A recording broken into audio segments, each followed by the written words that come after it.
Hi guys, welcome back. So I do yet again have another case. Now this is the Ringke Fusion X case. Now it is the camo version and it is for the S20 Plus, but they also do it for a range of other phones.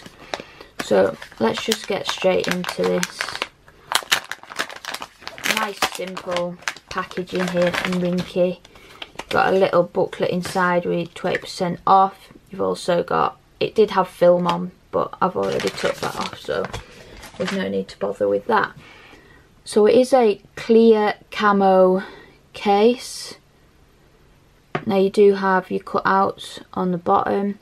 It is textured on the back, but you've got your, yet again, another textured power button. You've got your volume up and down, and as you can see there is tiny little gaps where the power button and the volume buttons are.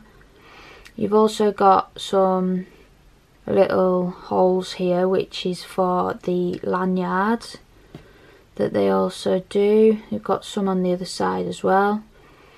But anyway, let's just put the phone in. Now this I'd say is a lot thinner than the Spigen case that I also have, but you've got your cutouts there, you've got all your buttons, you've got some branding on there. That's what it looks like on the back. You can still see the colour of the phone as well. You've got some Ringke branding on the bottom. You've got good bit of razivity around the camera. You've also got good razivity around the front as well. So again, this is another good case contender, and I do like the camo pattern on the back. If you have this case or any other Ringke cases, let me know. Anyway, I hope you like this video. Please like and subscribe, and thanks for watching.